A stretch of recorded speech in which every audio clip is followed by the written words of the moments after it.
My name is Riker Day, and no one dares to talk back to me, no one, until the day Kieran Hale stormed into my office, slammed his project folder on my desk, and glared at me like I was just another man, not the CEO of the entire company. I should have fired him on the spot. Instead, I found myself intrigued and dangerously tempted. The way he stood there, defiant, chest rising and falling, drove me crazy in a way I never expected. Welcome to Cherryboyhearts BL. If you love intense, steamy BL romance, hit that subscribe button right now, turn on notifications, and get ready, because things are about to get hot. Sit back, relax, and let's dive into the CEO's leash. I ruled my company like a king. Everyone knew it. Everyone feared me. No one dared to challenge my decisions. Not the board, not the managers, and definitely not the interns. Until he walked into my office. I looked up from my laptop when my door slammed open. My jaw tightened at the sound. My assistants knew better than to let anyone walk in without knocking. But there he was, standing in my doorway, chest rising and falling like he had just run a marathon, eyes blazing like he was ready to fight me. Kieran Hale, the new intern. He had no right to be here. He was dressed casually compared to everyone else in the building. Rolled up sleeves, hair falling into his face, a few buttons undone at the top of his shirt. His hazel eyes burned with fire as he glared at me. "What is this?" he snapped, throwing a folder on my desk. The papers inside spilled out like snow on the polished wood. I leaned back in my chair, crossing one leg over the other, hiding the small smirk tugging at my lips. "No one talked to me like that." "Explain yourself," he demanded, planting his hands on my desk and leaning closer. My eyes flicked to his hands, to his tense arms, then slowly back to his face. He was bold, reckless, stupid, and yet, I felt heat stir low in my chest. "I don't explain myself to interns," I said smoothly, my voice calm, almost lazy. "Pick up the papers and leave." But he didn't move. "You gave my design to another team," he said, his voice rising. "That was my project. I worked 3 weeks on that. You had no right." I stood. He shut his mouth the moment I rose to my full height. I was taller, broader, and I made sure he felt the difference. I moved around the desk, slow, deliberate steps until I was standing right in front of him. "Watch your tone," I said quietly, but my voice cut through the air like a knife. "You are in my building. You are under my rules. If I give your project to another team, you will smile and say thank you. Do you understand?" His jaw tightened. He didn't look away. No one ever looked me in the eye when I was angry, but Kieran did. His hazel eyes were full of fire, like he was daring me to push him further. I should have fired him. I should have told HR to escort him out. But I didn't. Instead, I found myself leaning closer, close enough to see the freckles on his nose, close enough to smell the faint scent of coffee on his breath. "You don't scare me," he said softly. My chest burned. I didn't know if I wanted to yell at him, kiss him, or throw him against the wall. He grabbed the papers off my desk, his hand brushing mine, and the brief touch sent a spark down my arm. His lips curled into a small, angry smile. "Keep the project," he said, stepping back. "But I won't bow down to you, Mr. Day." Then he turned and left, slamming my door shut behind him. I stood there for a long time, staring at the empty doorway, my pulse racing. No one had ever dared to talk to me like that, and I had liked it. That night, I couldn't stop thinking about him, the fire in his eyes, the way he had refused to back down. I didn't want to admit it, but the memory made my blood run hot. So when I saw him again 2 nights later at the company gala, standing near the bar with a drink in his hand, I couldn't resist. He looked good, too good. He wore a fitted navy suit, his chestnut hair pushed back, making his hazel eyes look even brighter under the warm lights. He laughed at something another intern said, and the sound made something sharp twist in my chest. I walked straight to him. The crowd parted for me without thinking, they always did. I stopped right behind him, close enough to catch the clean, warm scent of him. "Having fun?" I asked, my voice low. He turned, surprise flashing across his face before it shifted into annoyance. Do you own this party too? He asked, one brow raised. I smiled, slow and dangerous. Yes, I own the party, and the building, and the company. He rolled his eyes, turning back to his drink. Then congratulations. You own everything. I stepped closer, leaning down so my lips were near his ear. Not everything. Not you. Yet. His shoulders stiffened. He turned to look at me, his face flushed, his eyes wide. I smirked. You like being defiant, I murmured. But I like it more. His breath hitched, but he quickly masked it with a scoff. You really think you're that irresistible, don't you? Yes, I said simply, holding his gaze. For a moment, neither of us moved. The air between us felt charged, hot, like a storm was about to break. Then he stepped back. Find someone else to play with, Mr. Day. He walked away, leaving me standing there with my heart beating too fast. Couldn't let it go. So later that night, I sent him a message. Short, direct. Meet me. Midnight. Club Verve. Don't be late. Midnight came and I waited at the private club. I didn't know if he would come. Part of me hoped he wouldn't. Part of me needed him to. Then the door opened, and he walked in. My chest tightened at the sight of him. Still in his suit from the gala, hair slightly messy now, like he had run a hand through it too many times. He looked nervous but stubborn, standing there with his chin raised.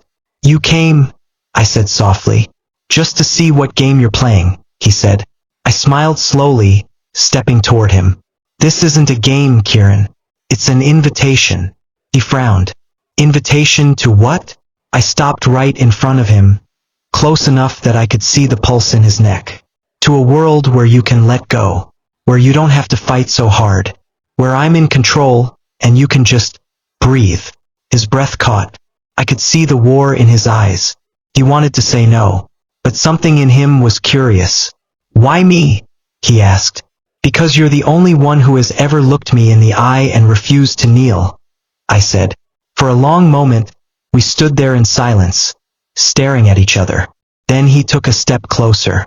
Show me, he said. My heart thudded once, hard. Oh, I would show him, and he had no idea just how much he was about to change my world. I stood near the entrance of Club Verve, watching the door. My hands were in my pockets, but my pulse was not calm. It was faster than it should have been. The private club was quiet tonight. The lights were low, glowing soft and warm like candlelight. The smell of leather and expensive wine hung in the air. Dark walls, plush leather chairs, quiet music playing from hidden speakers. This was my place, my world. But tonight felt different, because he was coming, and I wasn't sure what I was going to do when I saw him. The door opened. Kieran stepped in. He looked nervous. His hazel eyes darted around the room, taking everything in, the shadows, the few people lounging in corners, the smell of whiskey and leather. His suit jacket was off, his tie loose, like he had argued with himself all the way here. You came, I said, my voice softer than usual. He turned toward me, his chin raised. I said I would. I nodded once, then motioned for him to follow me. I led him through the quiet club to one of the private rooms. The room was dim, lit only by a single hanging light above a round table and two leather chairs. The walls were lined with dark velvet curtains, heavy and soundproof. He stepped inside and turned in a slow circle, his hand brushing against one of the chairs. This is different, he muttered. I watched him carefully. Are you scared? He froze, then turned to face me. No. Curious. That made me smile. Good. Curiosity was the first step. I walked toward him slowly, my shoes silent on the carpet. He watched me like a cornered animal, ready to bolt, but his feet didn't move. This is my world, I said quietly. Here I make the rules. Here, I am in control. His lips parted, and I saw the quick rise and fall of his chest. But this isn't about forcing you, I added. You have a choice. You can leave right now, and I won't stop you. Or you can stay, and I'll show you what it means to let go. The room was so quiet I could hear his breathing. For a moment he didn't speak. Then he said, What happens if I stay? I stepped closer, close enough to feel his body heat. Then I guide you. Slowly. Carefully. I teach you how to trust me. His hazel eyes were locked on mine. And then, to my surprise, he nodded. I'll stay. My chest warmed. I didn't know why that one little choice made me feel like I had just won a war. I started simple. Sit, I said, my voice low. He hesitated, then lowered himself into one of the leather chairs. Good, I murmured. He flushed. I stayed standing, watching him. His fingers gripped the arms of the chair. Breathe slower, I said gently. Match me. I inhaled, slow and deep. He followed, his shoulders lifting, then dropping. Again, slower. His chest moved with mine until we were breathing together. That's it, I said softly. Good boy. He swallowed hard, his eyes wide. I could see it in him, the fight was still there, but it was quieter now. I reached out, brushing my fingers against his jaw. His skin was warm, smooth. His lips parted just slightly at my touch. Keep your eyes on me, I whispered. He did. And in that moment, I realized something. This wasn't about power anymore. It wasn't about me proving that I could control him. It was about him letting me, and that trust felt heavier than anything I had ever held. I tested him slowly. Stand, I said. He stood. Closer. He stepped forward until he was right in front of me. Hands behind your back. He hesitated, then obeyed. I walked around him, slow, letting my fingers trail lightly across his shoulders, his arms, the back of his neck. I felt him shiver. You can stop this anytime, I said near his ear. Just say no. I'm not saying no, he whispered. The sound of his voice sent a rush through me. I stepped back around to face him, cupping his jaw with one hand. You're doing well, I murmured. But tonight, that's enough. His brows drew together. That's it. I smiled faintly. Yes, we go slow, Kieran. Trust isn't built in one night. He sat back down, looking a little frustrated but also relieved. I poured us 2 glasses of whiskey and handed him one. Our fingers brushed, and I saw the faint pink on his cheeks. This is different from what I thought it would be, he admitted after a sip. What did you think it would be? I asked. He gave a little shrug. Control. Pain. Someone trying to break me. I leaned back in my chair, sipping my drink. No, it's not about breaking you. It's about holding you together when you're too tired to keep fighting. He looked at me then, really looked at me, and something softened in his face. You've done this before, he said quietly. Yes. With a lot of people? I held his gaze. Enough to know what I'm doing. But never with someone who makes me feel like you do. His eyes widened slightly. I didn't say more. I just let the words hang there between us. When it was time to leave, he hesitated at the door. So, we do this again? He asked. If you want to, I said. He gave me a small smile. I think I do. And just like that, something warm bloomed in my chest. But the warmth didn't last. As we stepped out into the main hall, I saw him. Adrian Vale. He was leaning against the bar, his blonde hair perfectly styled, a glass in his hand. When his eyes met mine, he smiled. Slow, cold, and then his eyes slid to Kieran. The smile grew wider, sharper, full of cruel amusement. My stomach tightened. This was not good. Trouble had just walked back into my life, and now Kieran was standing right in the middle of it. The day after the club, I went back to work thinking I could keep my head clear. I was wrong. Every time I saw Kieran, I felt that same heat in my chest, that pull I couldn't ignore. It was dangerous, mixing him with my business. I told myself I would keep things professional at the office, but Adrian ruined that plan. I was in a board meeting when my phone buzzed with a message from Daniel, my assistant. Daniel, sir, you might want to check on Kieran. Adrian cornered him near the design floor. My jaw tightened so hard I almost cracked a tooth. I ended the meeting early and left without explaining. My footsteps echoed down the hall as I made my way to the design floor. When I arrived, I saw them.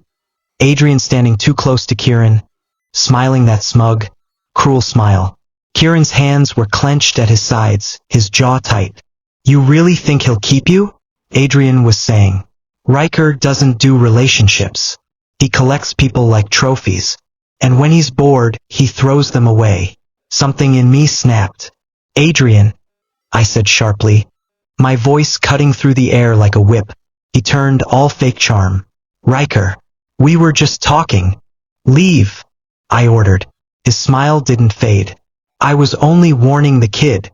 I said leave. This time, there was no charm in his face.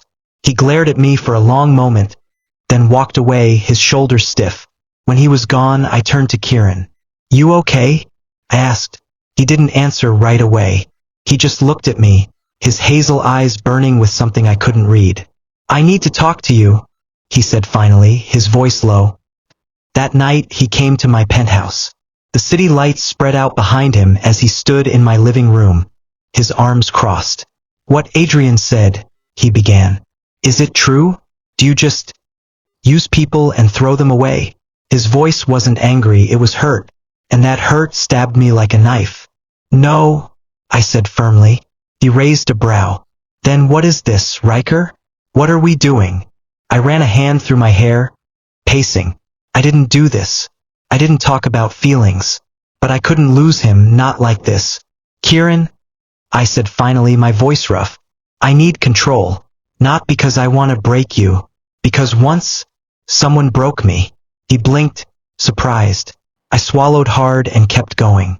Years ago, I trusted someone. I let them see me when I was weak. They laughed. They humiliated me in front of everyone. Since then, I swore no one would ever have that power over me again. That's why I control everything. Because if I control it, it can't hurt me. The room was quiet. Kieran stepped closer, his hazel eyes soft now. Riker, I looked away. I'm telling you this because you asked for honesty. And because I don't want to lose you. He was quiet for a moment. Then he said, then show me. Show me what it's like, not because you want power, but because you trust me. My breath caught. This was it. The moment I had been waiting for, and fearing. We moved to the bedroom. I didn't rush. I didn't bark orders. I went slow, giving him every chance to change his mind. Do you trust me? I asked. He nodded once. Yes. Then close your eyes, I said softly. He obeyed, his breathing quick but steady. Hands, I said gently.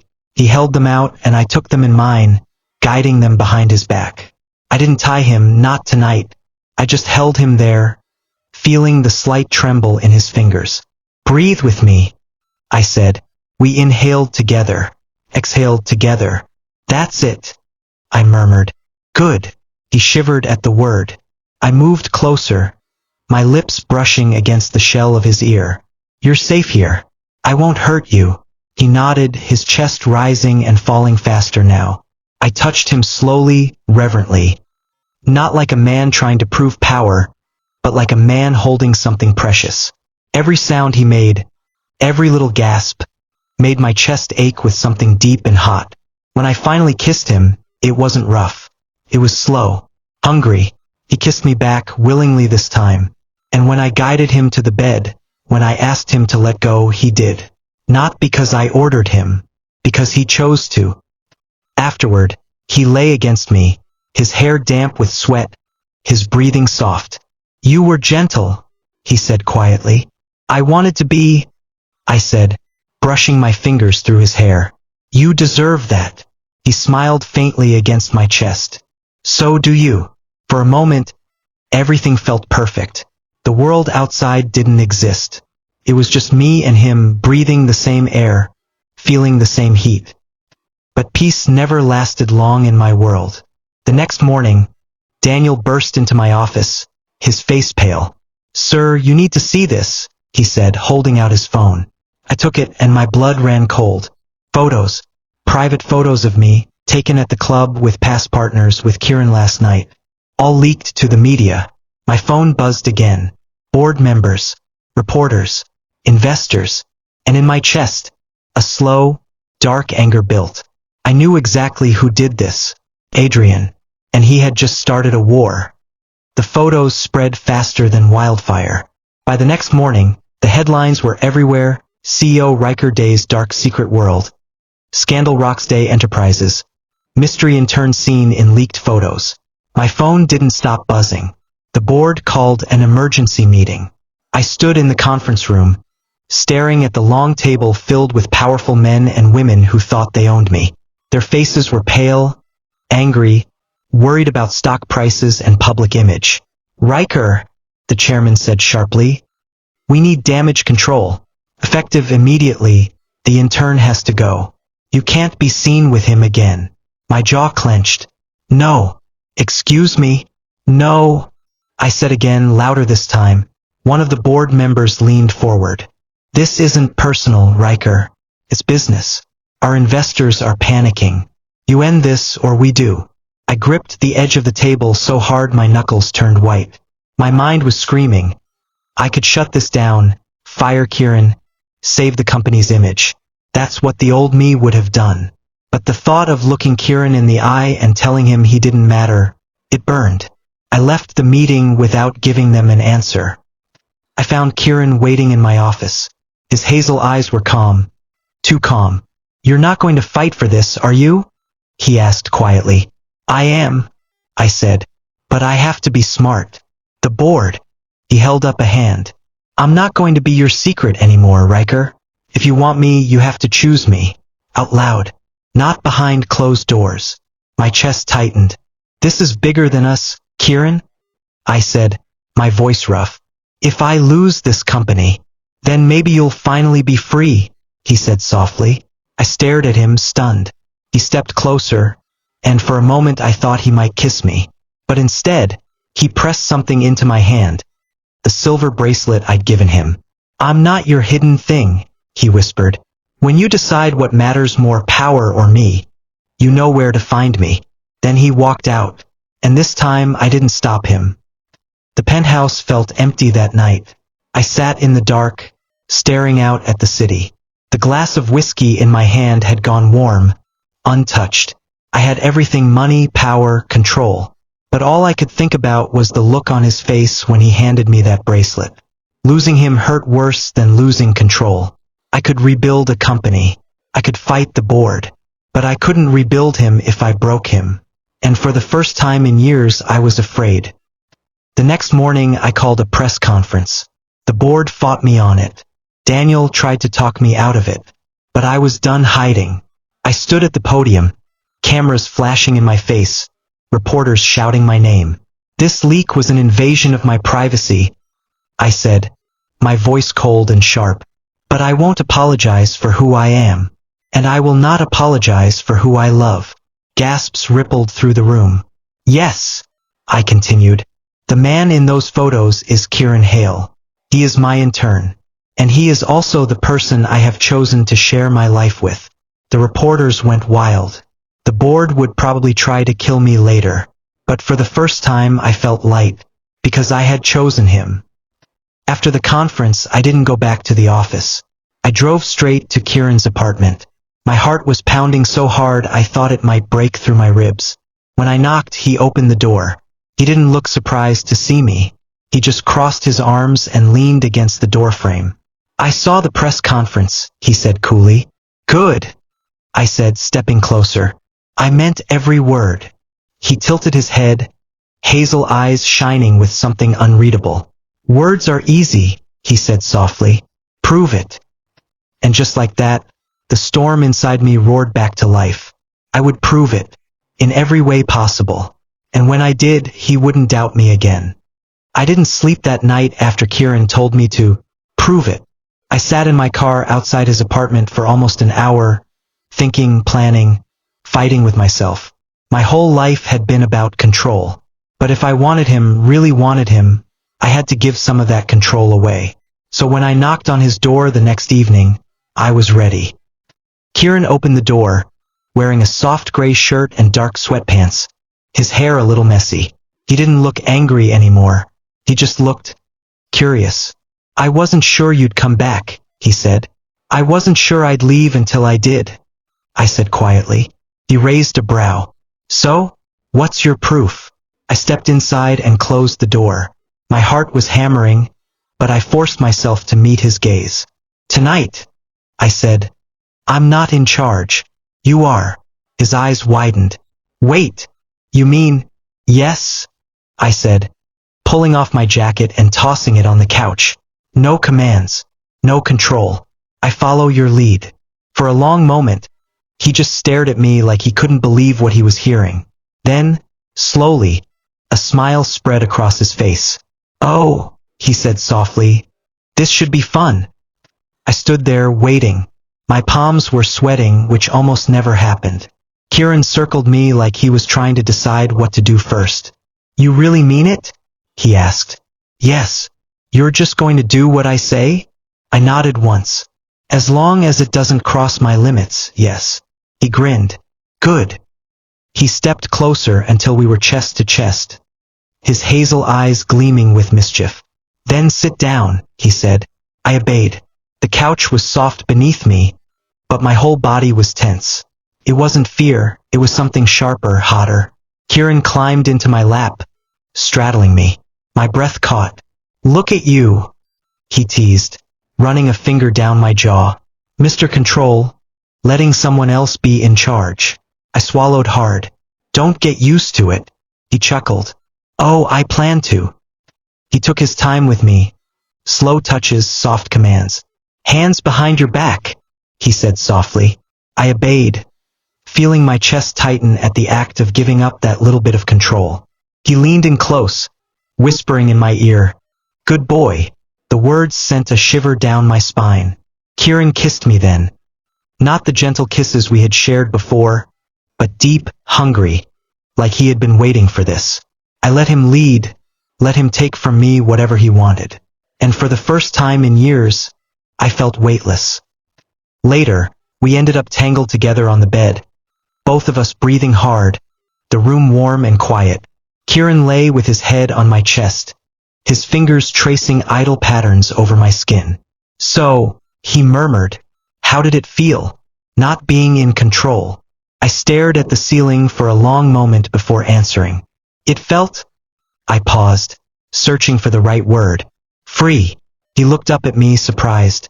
I nodded, a small smile on my lips. I've spent my whole life holding on to everything so tight. Tonight I let go, and the world didn't fall apart. You were there to catch me. His expression softened, and he pressed a kiss against my chest. "Then maybe we both learned something," he whispered. I reached over to the nightstand and picked up the small box I had brought with me. Kieran sat up, curious. "What's that?" I opened the box and pulled out a silver chain bracelet. His eyes widened. "This isn't a leash," I said softly, taking his hand. "It's a promise." I clasped the bracelet around his wrist, my fingers brushing his skin. "A promise that I choose you," I continued. "Not as my secret, not as something to control, but as my partner." His hazel eyes glistened, and he leaned in to kiss me, slow and tender. I kissed him back, holding him close, feeling the last of my walls finally break.